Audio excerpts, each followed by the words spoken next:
Hi there, folks.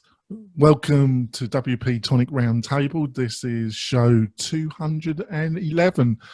We've got a great panel this week. I say that almost every week, but it is a great panel, and I'm going to let the panel introduce themselves first. And let's start with Jackie. Like to introduce yourself? Yes, I'm Jackie D'Elia in Charlotte, North Carolina. I'm a web developer, and I am the host of Rethink.fm. A great podcast. You want to go and listen to it, folks. Kim, would you like to introduce yourself? Sure. I'm Kim Shivler. I'm in Melbourne, Florida. I'm a web instructor and business technology speaker, and you can find me at whiteglovewebtraining.com. And Kim, would you like to, Sally, would you like to introduce yourself? I think that's the first time I've ever been mistaken for Kim.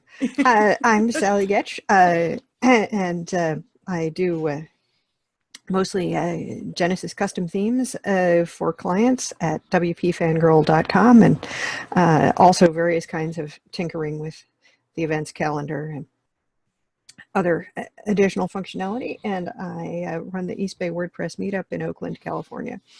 And if you're in that area, folks, you want to go to it because it's always this weekend we're talking about forum plugins. Oh, well, that should be great.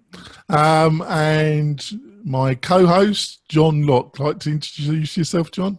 Sure thing. My name is John Locke. My business is Lockdown Design, and I provide SEO and custom WordPress theme development for mid-sized businesses.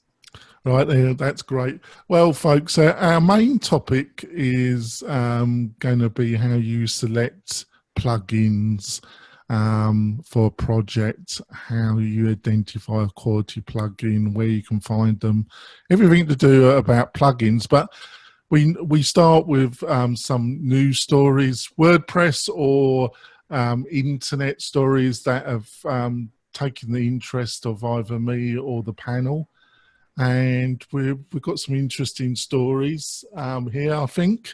And we're going to start off with the iThemes is going to a new home, exchangewp.com. So I'll just throw it out there. Would anybody like to start about what they thought about this article, which was also on the Tavern? Yeah, I was a little... this was completely unexpected. But also very interesting, given that, we know that Automatic acquired WooCommerce. I mean, they acquired Woo, but, mainly because of WooCommerce a while back, about a year ago, year and a half ago? Longer than that, I think, actually. And,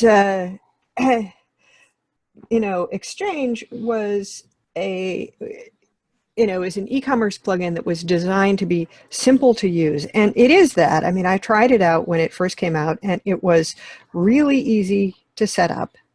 And the initial version, was lacking in some features, and they added on to that. But as as an e-commerce plugin, if you wanted to set up, membership or physical goods or digital goods or invoices or, quite a few things, it led you through the setup really nicely. And there were a variety of extensions for it, but it never kind of got the push that that WooCommerce did, and so it never got a lot of market share. But it continued to be a good product. I mean, I think back when Chris Lemma was first writing about membership plugins, Exchange and its membership add-on were one of the things that he recommended as being easy to set up and friendly for the people who were actually using it, as opposed to being one of those plugins that was written, by developers for developers. So I'm glad that they're not just abandoning it, that, it's going to go somewhere and get somebody's more focused attention, because I think it is a good, option for some people. WooCommerce is an amazing plugin and very powerful, and it has a huge ecosystem, but it's also just hella complicated. So, well, yeah, because it's really powerful, isn't it? Yeah. Anybody else? Yeah, I'm gonna jump in here with iThemes Exchange. I actually just installed this on a client site like a few months ago. Oh, great! Because it was like the perfect solution for the job. And one of the things, there's like a pro version and there's a free version. But one of the things that I noticed in the free version is I was shocked at the number of active installs there were, because I thought it would be much higher. It's actually a really great product, and I'm glad that at least it's going to a good home. We know AJ Morris, and we know we love you, AJ. Come back, sponsor the show some more. He's going to do a good job with it. But it's a good product. More people should check it out. So, but if you're listening, AJ, well, I'm only being flippant. You don't have to come and sponsor the show. You're still a great guy. Like AJ, he's a really nice guy, really super intelligent. Always been a great partner, hasn't he, John? Yep, he's gone silent. I'm on mute. Yeah, he's a great guy. Yeah. Anybody else want to say anything about this? No, I'll just say something quick about it then. Yeah, I agree with both what Sally and John have had to say about it. It's great news because it's actually a really great product. I was a little bit worried that because obviously iThemes have been pushing through with a lot of changes when it comes to the security plugin, which we use at WP-Tonic, Sync we use at WP-Tonic. And we use a combination of a couple backup plugins and a service. And one of the backup plugins is Backup Buddy. So we use, I actively use a lot of their product, and I know they're moving ahead with other improvements and that. And the shopping cart products seem to be not being developed that much.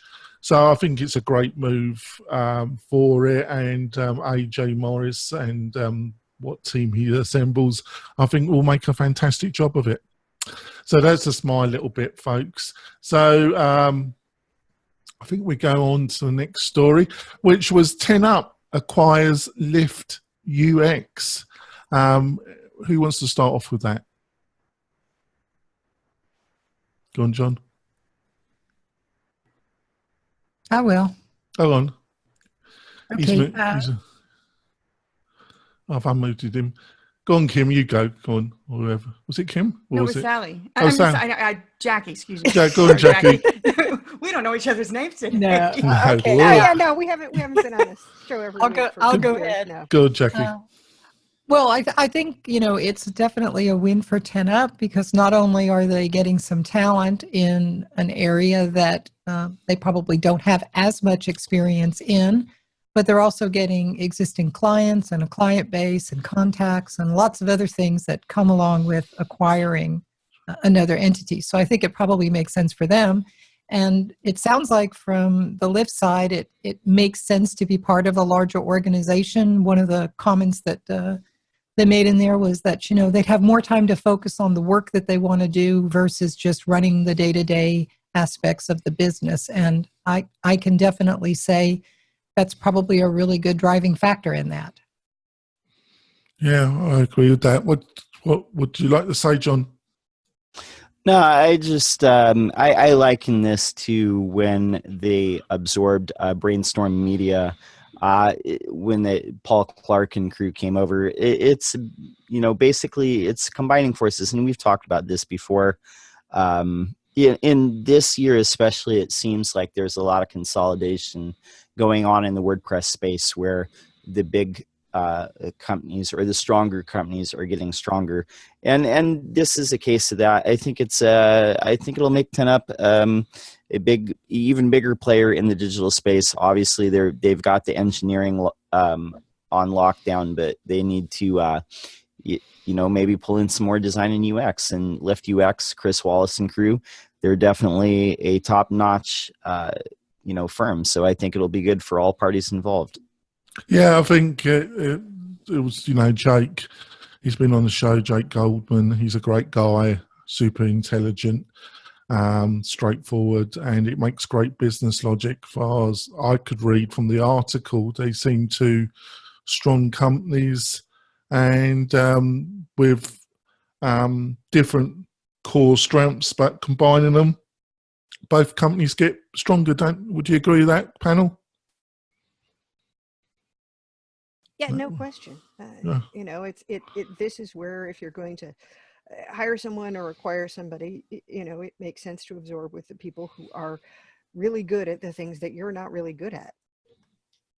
Yep, I think you're right there. So we're hammering away through these, which is good. So the next story or article that the panel come up with was WordPress, a headless CMS. Would you like to start off with this, Sally? Because it was a story that you Sure. found. I mean, Joshua Strebel from Pagely shared this on managewp.org, and you know, it was a nice, clear walkthrough of, you know, a way to use the REST API to display some dynamic content on a static site. So, you know, for whatever reason you've built the rest of the site, you know, not with a CMS, but you, because the content doesn't change much. I mean, that's the thing, is if somebody wants a site where not much is going to change, it is a lot more efficient to build it as a static site and not have to do the maintenance and all the other stuff that you need with WordPress. But they wanted to be able to, you know, to add some new sections. And so it talked about, you know, how to do it, and, you know, some issues about, you know, what might be some disadvantages of it and some advantages of it. And it was interesting to me, partly because, you know, the thing they wanted WordPress for was, you know, not simply the fact that it nicely handles all this organization and structuring of content, but that, oh, well, it's easy to like use the WordPress, you know, to use WordPress to create content. And of course, right now there's this huge shift about the editor, and is this going to be easier, and is it not going to be easier, and you know, is that going to change? And so, you know, it's kind of interesting. Although I think if these people are like just using blog posts, they might be happy, you know, something like, you know, using the Calypso app to write those posts that then go out to the site would probably work just fine. But you know, the timing is kind of interesting, that just as people are talking about, well, here's how you would use like WordPress for the back end of something and a completely different front end, you know, WordPress is talking about substantial changes in the way its admin is, and as everyone can see, they're quite contentious. What did you think? Oh, good, Kim. What struck me about this one, though, because he did talk a lot about pros and cons, but one that he missed, I thought, was if all they want is a couple of news feeds, okay. But if they really are truly going to start depending on that as a blog, what are the SEO ramifications of all your URLs actually being on a subdomain that is then forwarded back to a static site? That was a question that I would have. I am not an expert, but I know that URLs coming to your domain. Yeah, I think there was some mention. Maybe it was a comment I saw somewhere about how, you know, that becomes an issue if you need to worry about that. So yeah, clearly there's going to be some time that everybody has to spend sort of working out what is and is not a good way to take advantage of these. Of the possibilities of the REST API. Any thoughts about it, Jackie? I agree with Kim and Sally on that, is that, you know, there are some instances, like in this case, where you want some dynamic content, but SEO issues and longer term, thinking about it, if you have a static site and you want to add one section, but your plans are to add others and more, and start morphing it into a CMS, then that might not be the best approach to go with at that point. It might be easier to port that over to a CMS and get all the SEO benefits of that. I think a lot of those static sites are that way because they don't change very much. And as Sally said, they're really efficient. They're going to load a lot faster. It's a lot more streamlined and efficient. And that's great. But if you want to start introducing dynamic content and you're concerned about your SEO in that, that is a consideration. You really need to plan that out and think ahead about where you see this site ending up in a few years. And now you still, I mean, the other thing with that is now you still have entered in that you're going to have a site you have to maintain more, because now we have the downside of WordPress, i.e. we still have to maintain it, and possibly the downside of how the two fit together from the client perspective.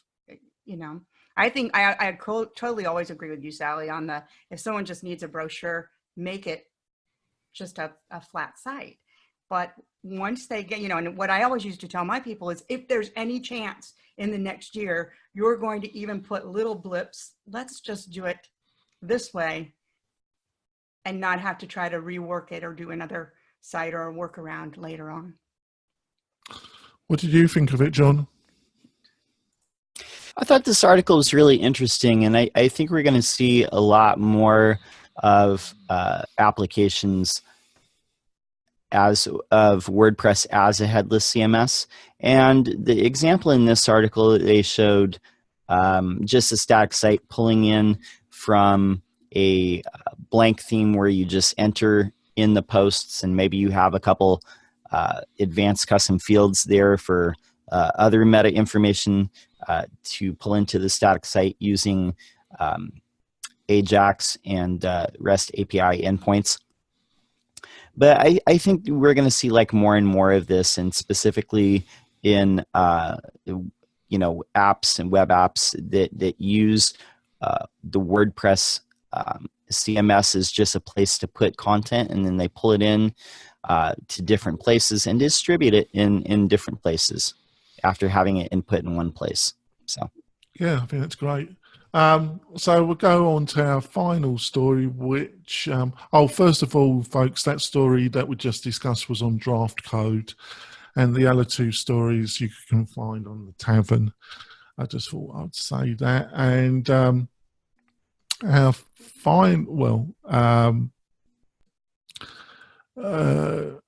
which was on Joe Casabona. Hopefully I'm not destroying his name. His website, making the most of your podcast sponsorship. And like again, Sally found this story. So would you like to start off with this, Sally? Sure. You know, I think this is probably also on managewp.org. I, you know, check that Yeah. every morning.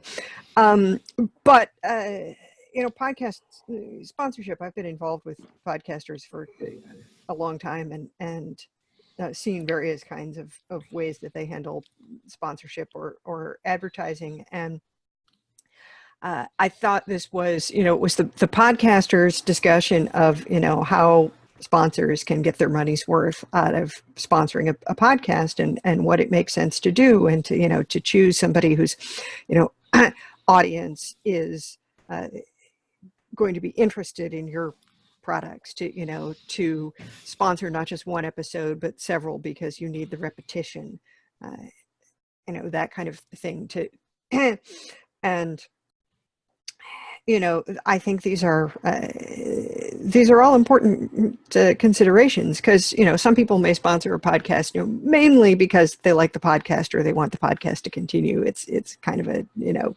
something for the community thing. But usually, if you're, you know, spending sponsorship or advertising money, you do want to see some kind of return in regard to where people are, you know, to people purchasing your product or signing up for your service or visiting your website, or whatever it is that you want them to do. And I have, you know, noticed that one thing that's pretty useful for sponsors is to make sure that, you know, if you're giving a link to your site, it's a special link so you can track like who's come from, you know, who's coming to you from, you know, the podcast website, if your thing is up there, but also from, you know, from the audio. And it should be something people can, you know, remember from the time that they get, you know, back from their car where they were listening to your show to their computer. And that's part of why you need the repetition.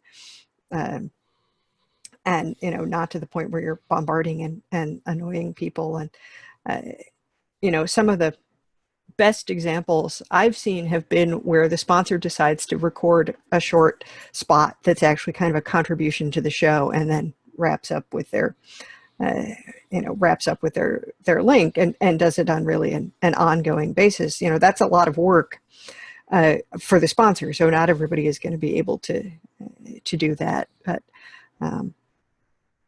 it is I think advisable. And since, we are a podcast, obviously, whether or not we're seeking sponsorship, it's, important for us to take a look at these kinds of things and think about that for podcasters seeking sponsors.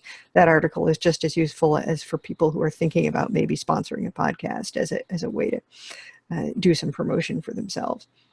Well, my position is it's just really nice to have a little bit of money to cover some of the expenses. I probably could tighten up on the expenses a little bit, but it is nice, and it gives some credence. I feel, gives some credibility to the audience that you're being taken seriously. So that's also why it's nice to have a sponsor. It's really difficult because it's very linked to the discussion that was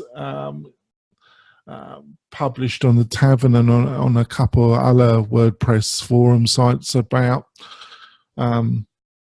some of the bigger players saying, is it worthwhile sponsoring WordCamps, and what you should respect as a return on investment. And in some ways, I could understand what they were saying. In other ways, I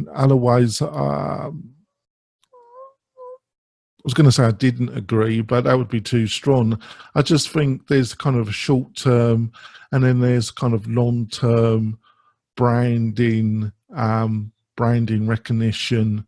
Obviously, if you're in that sector where you're supplying services or products to developers or end users in the WordPress space, it is a great branding opportunity to be at WordCamps. I'm not sure how much product or service you're going to actually sell at one of those.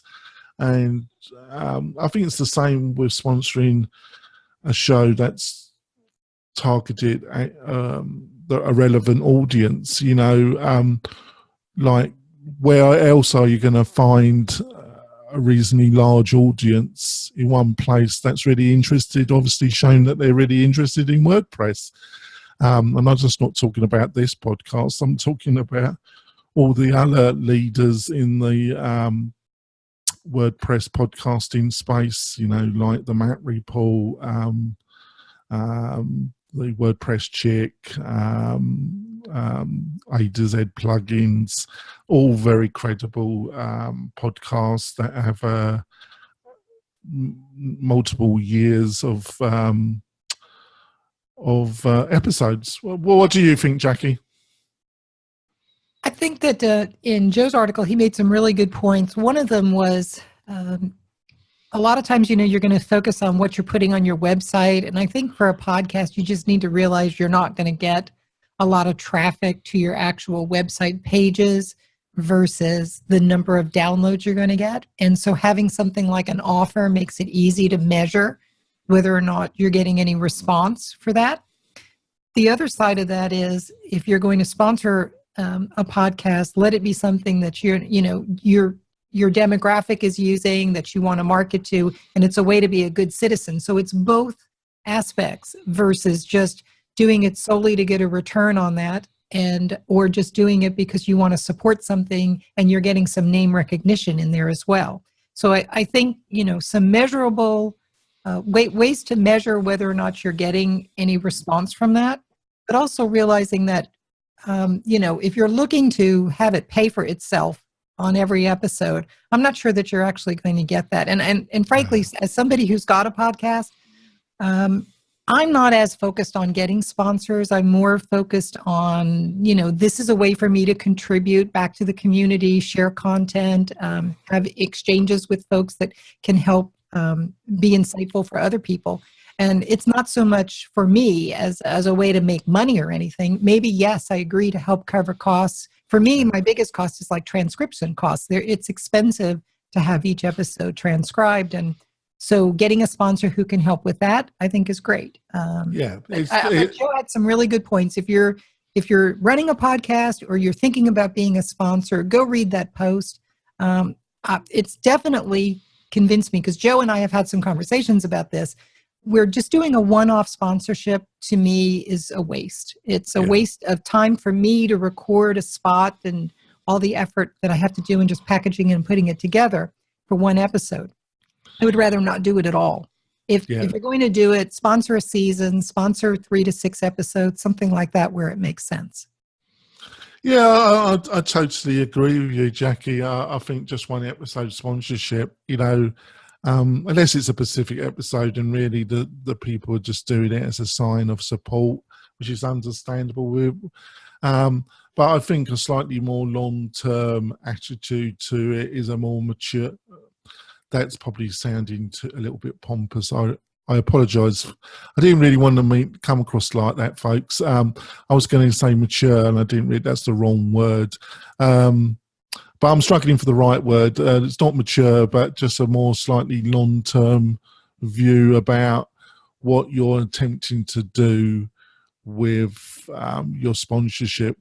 Just to finish off, what's your thoughts about it, John? Well, I think there's some excellent points in this article, and from both perspectives. There's two parties in a sponsorship. There's a show that's being sponsored, and then there's the product or service that's doing the sponsoring. And both parties expect to get something out of it. The podcast obviously is getting some sort of compensation. But at the same time, I think, what Jackie said about there needs to be some sort of repetition. You can't just do a one-off sponsorship because people might not listen to that particular episode. If you cover like 4 to 6 episodes or maybe 10 episodes or something like that, you're going to be sure to be getting in front of that audience. And a lot of the point of doing a sponsorship is to get that brand recognition and to where you're top of mind when people need that product. You're the person they're thinking of. But another good point that was in this article was using the UTM parameters in your URLs to make sure that they can track and they know that you are the one driving traffic to them. Your show is driving traffic to them so that they know that they're getting a return on their investment. One last thing that I want to point out is I just want to acknowledge Matt Medeiros on the Matt Report, what he did on, I believe it was season 5 of his show. He took sponsorships from Liquid Web and Beaver Builder and Pagely. But what he did is he split his season into 2 chunks, like A and B.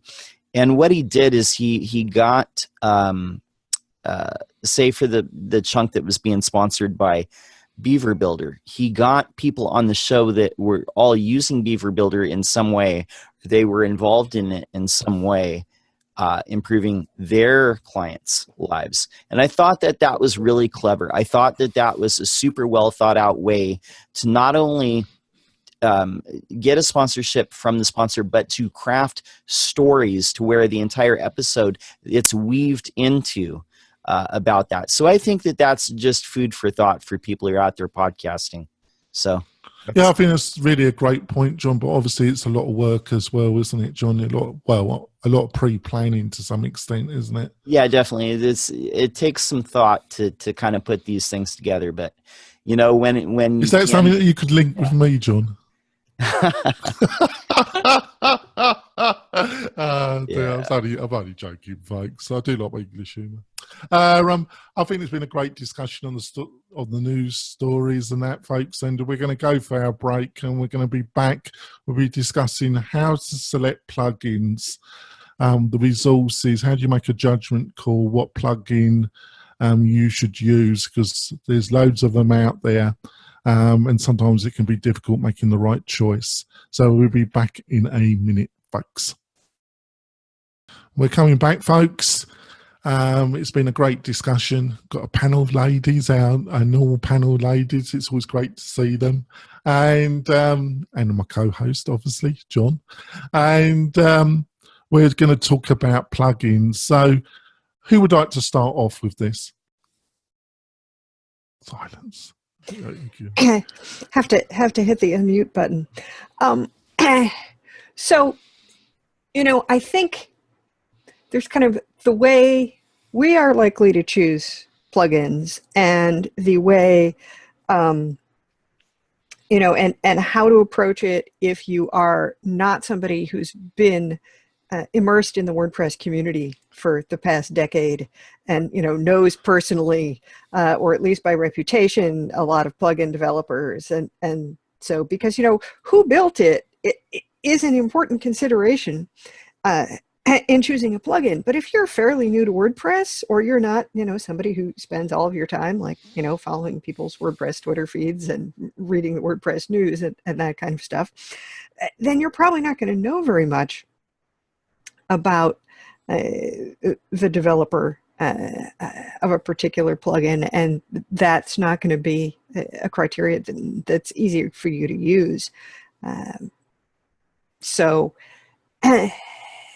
we need to think about what can we recommend to people who aren't necessarily very experienced. I mean, at this point, for a lot of things, I've tried a number of plugins for something. I have one that I usually use for it, and I may or may not need to, to look beyond that. And that's part of why you hire a consultant for your site, is so that you don't have to spend all of the hours testing all of the things and beating your head against the wall.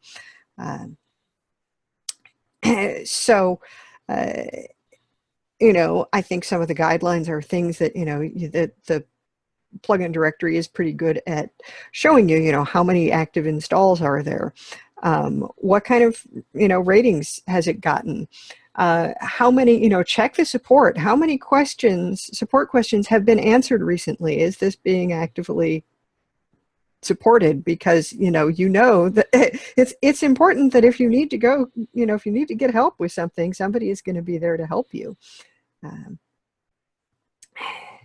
So those are all things, to look for reviews that are not part of the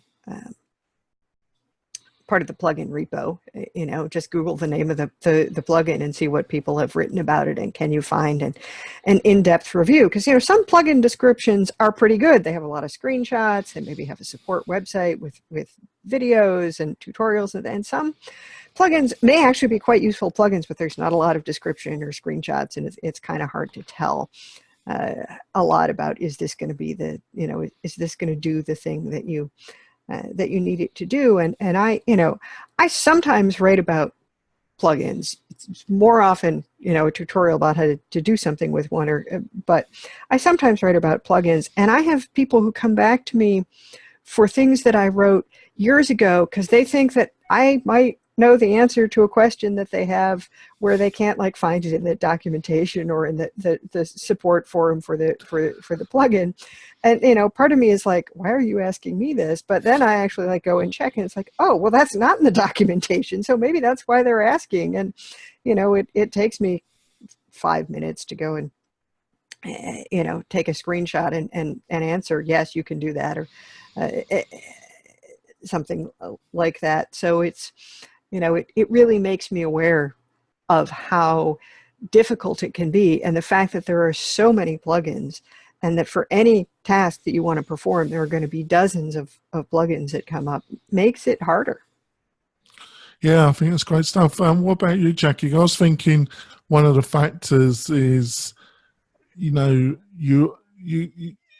if you're building a site or you're doing it yourself, you're going to probably be trying out quite a few maybe different plugins. So it's better to have a staging site of some kind. Would you agree with that? Oh, yes. If you're going to be building something, working on a staging site or a local development site where you can test out plugins is critical. One of the factors that I look at when I'm deciding on plugins is, how critical is this functionality going to be for the site? That's number one. So if it's extremely critical, I'm more likely maybe to go with a paid plugin that I know has active support and has a growing community and those types of things. Like just for example, like an e-commerce, capability. I'm not going to be as comfortable going with some free version, because I'm going to be more concerned about, is the support going to be there later? And it's a critical component of the site. If it's something like, how do you add a widget class to a widget? I'm reviewing those and I'm thinking, okay, if I have to adopt the plugin myself and, continue to take care of it, it's something I can do. And I think when you're looking at those things, that's a good question. And some people may not know the answer to that. They may not really understand what's more critical for their site and which is more decorative or more just simple functionality that you could manage yourself. For me, I tend to look at the code in plugins, especially the really critical ones. I like to read the reviews and realize too on the reviews, you can easily see one that looks terrible, right? It's got 3 reviews and one is like a 1 star and the other 2 are 4 and 5 stars, and it makes it look really bad, but you have to read the actual comments in there because one may just be a one-off that really doesn't have anything to do with the fact that there is an issue with the plug. Like I've seen ones for Genesis where somebody will give them a 1 star because you can't use it if you don't have Genesis. Well, that's not a reason to rate it or give it a 1 star. And, I would delete those if I had the ability to, but you can't. So you just have to kind of review that and take a look at it. So factors for me are, is the plugin critical? If it is, I'm more likely to use a paid plugin. So that's something that's definitely on my radar. And if it's a simple plugin, how often is it updated is another thing. So, I've seen some plugins that are 3, 4, 5 years old, and you have to think about, okay, what's the functionality you're getting out of there? And is there going to be a likelihood that there's going to be a conflict later with that? If it's doing something with images, if it's doing something with things that are changing in core as we move along, then that's likely going to be a plugin that you want to avoid. So seeing if it's updated on a regular basis, seeing if you've got good support, like Sally had some really great points, about, our support questions being answered, things like that, and understanding what the functionality of it is. And have a playground. So go try out a couple of them and see which ones you like, which ones you don't. And, we all have favorites that we use every day and we work with, and it's because we've tried them out and we've used them and they work for us. So those are some good things. A good example is the Modern Tribe. I think it's Modern Tribe has the image widget, right? So that's been out for a while and it's got some nice functionality. And I recently used it on a thing where I'm using the WP Featherlight plugin to open up a video in a light box. And so that has some nice functionality. Core just recently gave you a way to add an image, but it doesn't have that functionality that I needed to add the link for the video and some other things to make it all work. So for me, in that case, the image widget is still going to be the one I'm going to use, even though there's one available in Core. So that's my feedback on that. Yeah, made some great points. And I just want to, if you're listening to this, folks, and you're wondering, what do you mean local environment or staging environment? Well, in previous episodes, there's some great software that you can run on a Mac and a PC that allow you to set up a WordPress website, and you can test all these plugins.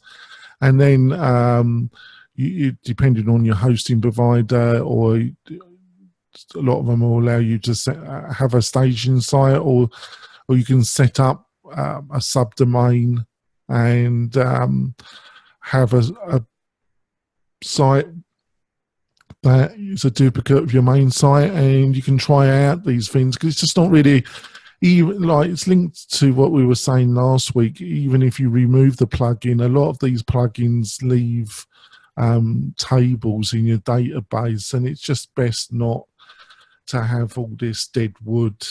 I was going to ask John before I go to Kim. So we've been talking about the WordPress depository for plugins, but how do you deal, we've all had to do it. We've all had to go to Theme Forest and maybe use a commercial plugin. Then it's a little bit not so clear about how it's updated and that. Got any insights about that, John? You're mute, John. Yeah, so that's one of the things that I always look at when I'm choosing a plugin. And if you've been working with WordPress or whatever system you're working with for a while, you kind of have a toolbox of things that you can rely on, things like Gravity Forms. you know that that's going to work. You know that there's going to be extensions that you can use. But say you come into like a trickier problem or something that you're not as familiar with. How do you figure out what to use? Part of it is experimentation. So I think in areas where you're not as familiar, you need to have an adequate budget to where you can try different solutions, and it isn't dependent on you getting the right plugin the very first time, because it might not, something might not work out. There might be a conflict, or it might not work the way that you expect it to. So that's step one. But as you mentioned, say if you're buying a commercial plugin, whether it's from a marketplace or whether it's from their own website, you're really going to want to see what's in their change log. That's one of the things that I look at is, are they actively updating it? As Sally mentioned, what kind of notes are they putting in there? Are they, when they make changes, are they being detailed to where you can kind of judge this? Are these people who are doing good development work? What do other people say about it? What sort of reviews are people leaving about it? Are people finding their problem is solved? If so, then that's a candidate for something that I want to try. So, a lot of it is experimentation. A lot of it is knowing what you can rely on. And then just, trying different things, using your own common sense and logic. And finding what works together, because I think that's a lot of WordPress is we really much rely on plugins and the modularity that it gives us, being able to chain together different things to make things work. But the more moving parts that you have in a site, the more potential there is that one of those things is going to cause a conflict with something else. So yeah, definitely just leave room for experimentation and do a lot of research before you just buy 50 plugins. So, yeah, I think that's great advice, folks. Just a couple little things before I go to Kim is that, like, if it's a commercial plugin and it's from a shop or from a developer that you haven't used before, but it looks like it's the right key functionality you're looking for, send them a pre-sales question. Think of a question, and I know that a lot of developers are going to wince when I say this, but you are in business, guys and ladies. So send a pre-sales question and see how, what the response is. If it takes 6 days before you get a response, or you never get a response, this is before you even bought it. So imagine what the ongoing support's going to be like. It's not going to be that great, is it? So that's just a little tip. And the other thing is a bit like what John was saying. This has been an ongoing debate. People say it's not how many plugins that you install, it's the actual quality of the plugin. I take a more middle road. Yes, the quality of the plugins is probably a determinant on if you're going to get any conflict. But on the other hand, the more plugins you have, inevitably, somebody else wants Sally, inevitably it could lead to conflict. So I would take a middle road and link to what John and Jackie have said. Got any thoughts, Kim, about this? Mine are a little different in that I agree with what every single person here said. My target audience, though, being do-it-yourselfers and beginners, can't look at the code. Yeah. They can look at it. It means nothing to them. So what I approach it with them is, first of all, they're pretty much, while they're in my class, forbidden to install anything I don't tell them to install. You're forbidden. Yes. And but part of mine is teaching them who those people are. Sally, like you said, it's hard for them to know who to follow and who to listen to.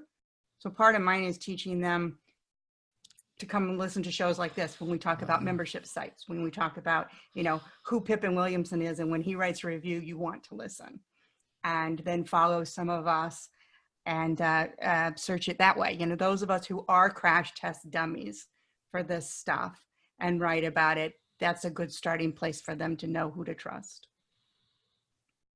Yeah, I think, you know, there are kind of, I think you do need to have to educate yourself a little bit. Are there any kind of resources that you think might be useful for this? Let's start with Sally. Any kind of resources come to mind that might educate people a bit more about plugins and about the process of selecting them and where you should go to find some decent plugins? Gosh, I probably have a whole collection of bookmarks, but I'd have to look at them for the show notes.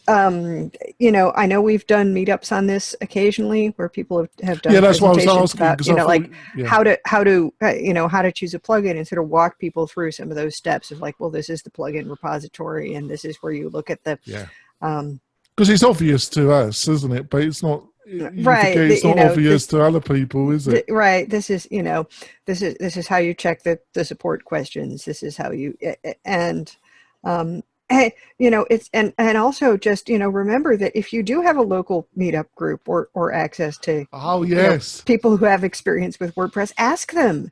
You know, our meetup has a discussion list and people put questions out like that all the time. You know, I want to do such and such, you know, what do you recommend? And yeah, that's great. That's a great point, Sally. Thanks for that. You know, there's almost any major city in America, there's probably going to be a WordPress meetup. Sally runs a really good one. You know, John is part of the Sacramento meetup group, aren't you, John? And there's normally one in every major city, and they're just a great resource. But also remember, you know, it's a difficult one, folks, and like if you go there and say what's the best form building plugin, you know, that's a difficult question to answer with any balance, because the fact is you're spoiled for choice. You know, there's a lot of good form building. You know, there's probably at least half a dozen I could recommend without much worry that can build great forms. They have different functionality and they have different strengths and weaknesses, but they could all do the job. What do you think about that, Jackie?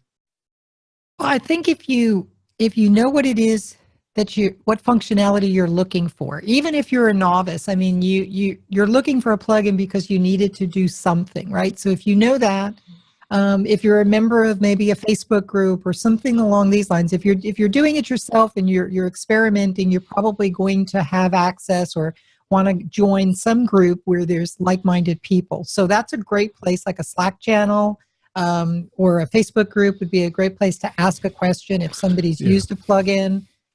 Or if anybody can recommend a plugin, but know what it is you're asking. So sit down, you know, take a couple seconds, write down the requirements that you need. I need a plugin to, like I was saying earlier, to add a class to widgets, right? Okay, something simple like that. And then you have a way to describe it. Or I need something that will let me do some new things with an image on a page or something along that line. Or I want to add a subtitle to WordPress, right? So that's another good you can get a little plugin that will let you add a subtitle, and then how is that displayed? And you'll need to know about your theme, what theme you're using, and things like that. So gather all that information together and then just reach out and ask some people in your community who could recommend something. I think that's another great point, Jackie. Like what I was previously saying, folks, if you, like Jackie just said, if you can be specific about, like, let's take form as an example. If there's some specific functionality that you specifically need connected to some forms on your website, and then you can go and either to a Facebook group or go to your local meetup, and you got that requirement, you're going to get a much more specific reply, aren't you? So having some specific requirements will help enormously. I'm going to wrap this up and ask the panel to tell you how you can learn more about them. And then we'll probably go on afterwards with some bonus content, which you'll find on about 5-10 minutes, which you'll find the whole of this episode on YouTube and on the WP-Tonic website. So I'm going to ask the panel how people can get hold of them, and I'm going to start with Sally. How can people get hold of you? You can find me at WPFangirl.com. I am at Sally Getch on Twitter, and the meetup is eastbaywp.com. That's great. How can people get hold of you, Kim? You can find me on Twitter at Kim Shivler. You can find me on the web at either whiteglovewebtraining.com, howtobuildanonlinecourse.com, or now kimshivler.com. Oh, great. Jackie, how can people get hold of you? You can find me at jackiedalia.com, on Twitter at jdalia, and over at rethink.fm. That's great. And John, how can people get hold of you? They can find me at my website, which is lockdowndesign.com, or follow me on Twitter, lockdown_. You can also find me on Facebook. Just search Lockdown Design. How do people get a hold of you, Jonathan? Oh, thanks, John. That's really simple, folks. Maybe on Twitter at Jonathan Denwood. Go to the WP Facebook page. You'll be able to see all those videos. The YouTube channel, there's I think it's got over 200 episodes now on the channel.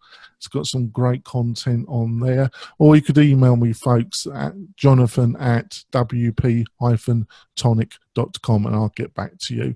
So we're going to end the show, folks. We're going to go for our bonus content, and we'll see you next week.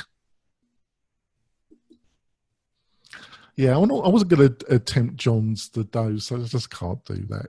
It's not you. No, it's you, really, John. It's your you do it so much better than me. It's a pathetic example for me. It's my white trash gangster persona. Yeah, it's great stuff.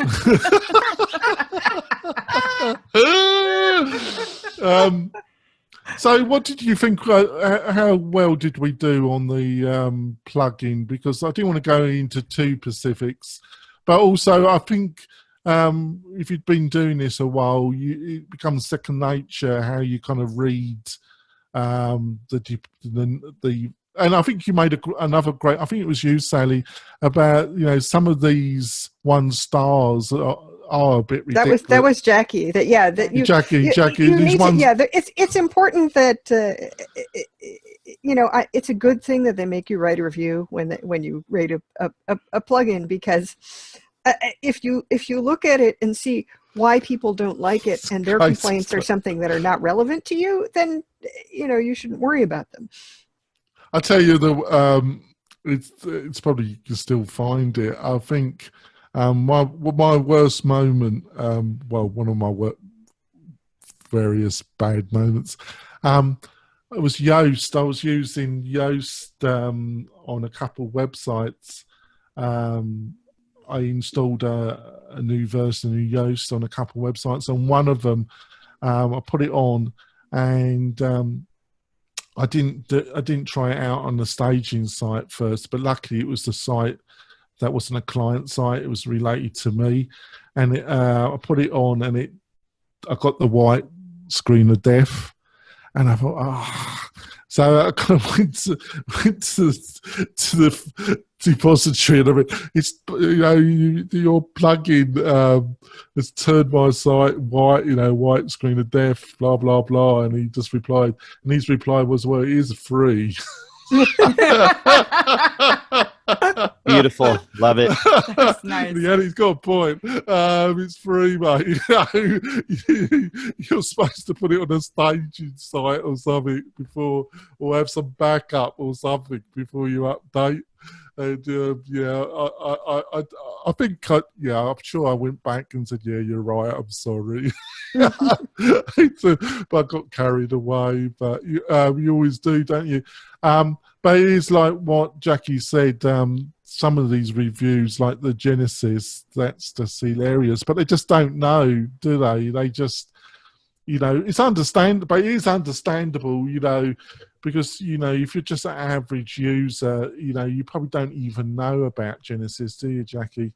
No, you don't. But it is interesting. I mean, you'll read the review and it'll get a 1 star and it says only works with Genesis. Okay, and so it's a Genesis plugin, and in the documentation it says It's you very need the clear. Yeah. Genesis framework to use this plugin.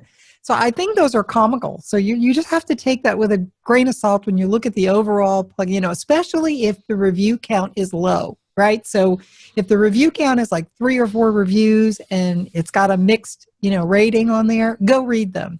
If it's got, 2,000 reviews and it's still 2 stars or 2.5 stars, odds are you should just skip that one. The other thing too is that most people don't run their staging side or their development side with debug on, things like that. I do all the time. So of course I'm seeing everything, right? So I will load plugins and immediately start to see all kinds of warnings. These are just warnings, and they're not like critical, errors, but these are warnings and notices that are coming up that the way you're doing this is deprecated. And, there's lots of little notes about undefined indexes and things like that, where it's just the code was not properly written. It's a little bit sloppy. It works, but it's not up to speed. If you go then and look and see that the plugins haven't been updated or aren't being maintained, and you are seeing those types of things, and you know that, PHP is moving along, right? They're coming out with new upgrades. We're up to 7.1. And if those things are all still in the plugin, you might want to think about what's the longevity of that plugin. And I realize for beginners, they're not going to be doing that. Well, and most of the time their don't. debug is off, but I'll usually have Query Monitor on or something on, and I'm seeing everything. So as soon as I load a plugin, I will see, all of these notices, and that is a good way for me to know if I'm helping a client pick out the right plugins for them. And that's why they have to listen to people like us. Well, I think I also have noticed with dealing with clients and that, especially if they're especially with the WP-Tonic setup, you get a few clients that come that are doing better, but maybe initially they built the site themselves, or it was built by other people that really didn't have the kind of insights of what the panel have, and they kind of, instead of going for a paid good quality version, they were always looking for free versions that had a lot of the problems that Jackie's just talked about, because there's only so much you can expect when something is free, isn't it? But it's surprising that but here's the thing: if you need to realize, if this is a hobby, if this site is a hobby for you and this is things you're doing in your free time, that's one story. If this is for your business and you're running your business, you need to measure how much time you're spending on managing those issues versus running your business. And I think a lot of people... I mean, how much is your time as the business exactly owner how worth? much is your time worth? So I don't want to spend probably $20 more than the cost of a commercial plugin that's exactly reliable. There are people who I don't want to pay $20 or $30 a year for a plugin, but they will spend 3 hours of their time trying to work with a free plugin. And if you add that up and they're running their business, it doesn't make any sense whatsoever. Well, that's if their business is making any kind of money. Exactly. Like I said, well, then if it isn't, yeah, it's well, a it's hobby. not going to be making any money if they don't work on it. If it isn't making money, it's a hobby. And don't you find that same attitude, though, with people who hire you as a developer? Like they only want free plugins? I used to find that a lot of times, even with people that hired me. Right. It's like, oh, okay, so you want to pay me $125 an hour to build you the functionality instead of buying the plugin that costs less than 1 hour of my time? Really? Yeah, really? Exactly. Yeah, it's just it's all over the place. There's other clients that don't even bat eyelid, isn't there, John? So it's all over the place, isn't it? You're mute, John. You're still like mute. if you're I can't figure out what I'm doing, but yeah, I mean, if you got, it's like Jackie said, if you got a real business, then you can invest in it. It's the people who are, they're just trying to figure out what their revenue stream is, or maybe they don't really make any money off their website or their business. Those are the people who complain and kind of hedge on investing in a plugin. But I think any legit business, you're going to have to do some sort of investment, annual investment in premium plugins at some point. So that's just part of the game. Yeah, I think you can start to make very it's all over the place actually. I was talking to a non-profit that's become a client, and they've had some trouble. They've lost quite a few images on their site. They've got no backups more than 2 months. I think we're checking over the site. One of my developers is checking it over right now, and it looks like it's been hacked quite considerably, and we're trying to clean all that up.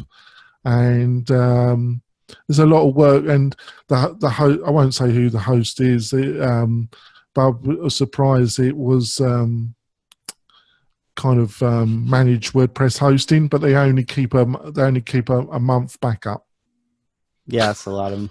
I would say this, and I get what you're saying. Nonprofits, a lot of them, they don't have budget. It depends.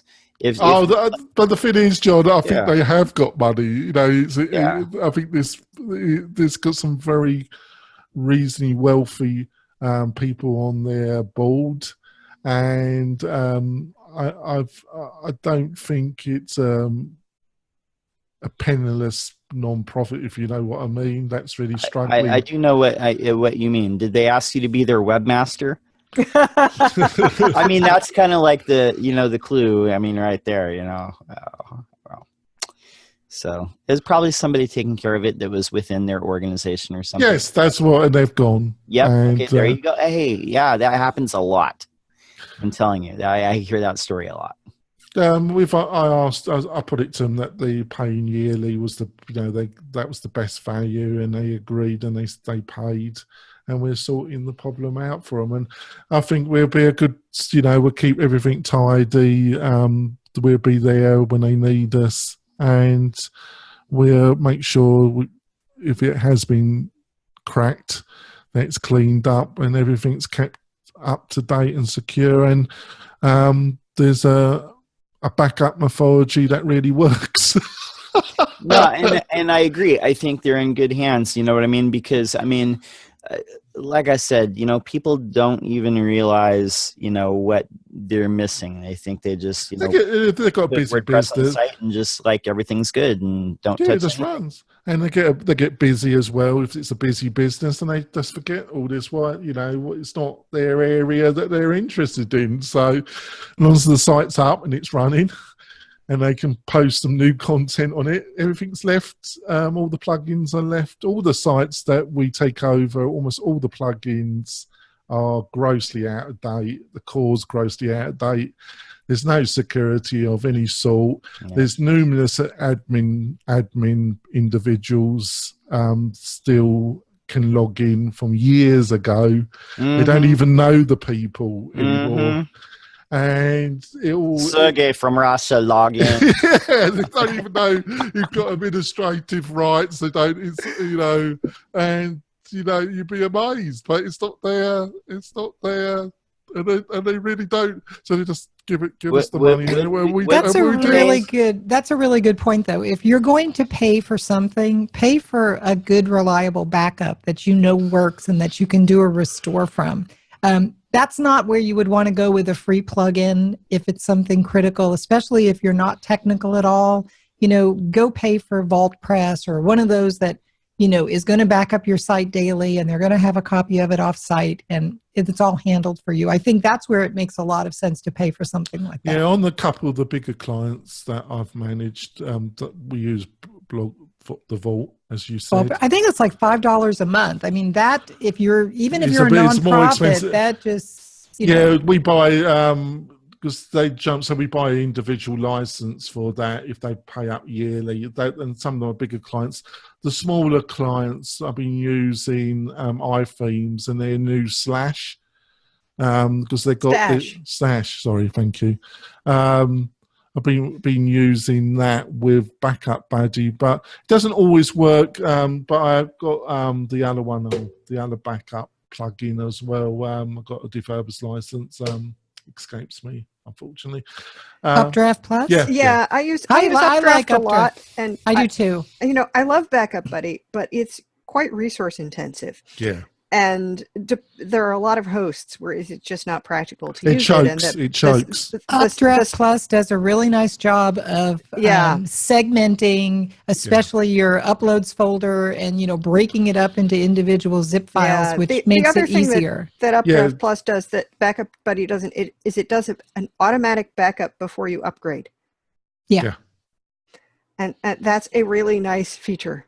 Yeah, they're both really great. But I've been using the Backup Buddy a bit more because they've got this new functionality, continuous when a file changes. I've bought the developer version. We've been trying that out, and we've done some and it's been okay. But like you say, there's certain hosting. I'm not going to name it because we're still live, but there's certain hosting providers that I know Backup Buddy will not work that well with, and that's when we use Updraft Plus. I'll tell you what, though, I use WP Engine a lot, and I love their backup right into WP Engine. It is so nice. You can do a backup. You can back up your staging sites. You can do a one-click restore, and it's really just nice. Beautiful. And I still prefer to have my own backups in addition. Yeah. I just am paranoid that way. No, I would not rely on that backup solely. I like that as an additional backup, yes, but I still prefer an offsite backup that I have control over. I'm the worst with my own site, the WP-Tonic, and John will tell you there. But I've become much more of a fan with WP Engine because it's got I can see why people like it. So the staging site, the restore functionality, other parts of it. Funny enough, one of my chief developer that helps me maintain sites, he really doesn't like WP Engine. He hasn't told me why, and I have to ask him. But he really. One of the things is we've found it's got I don't know if you found this, Jackie. It's got a lot of caching with WP Engine, and even if when you purge, yes, it does. It doesn't always work, does it? Yeah, well, that's true. This is why, but they don't put it on the staging site. They really do encourage you to use the staging site for development. They do have trying to WP make Engine, any changes on a live site that's got WP 6 levels of caching. Does have a dashboard right inside the WordPress admin. You can click go in and a one-click purge your entire cache. That does work. We found it hasn't sometimes. Sometimes it's still, we are having problems, but it might be no, that's because we use the what do you call it? Sally uses it. The WP Rocket. The Cloudflare. Oh, Cloudflare, yeah. Cloudflare is another one of those things you have to. But you need to set Cloudflare into development mode when you're testing anything. Right. Or you will be pulling your hair out thinking, I cleared this cache 28 times. But I thought the site I'm talking about, I thought we checked, but it could be that still. Could be that. Yeah, I have to get back. That's a good point. Yeah, and there are places where, the host sneaks in some caching somewhere that you're not aware of. If it's not if it's a host you're used to working with, you usually know how they handle their caching. But if it's not, then they may have something snuck in there. Right, I'm going to end this now, folks. Thanks for watching this on WP-Tonic. We'll see you next week, folks, for another WP-Tonic Friday, 9 a.m. Pacific Standard Time roundtable show.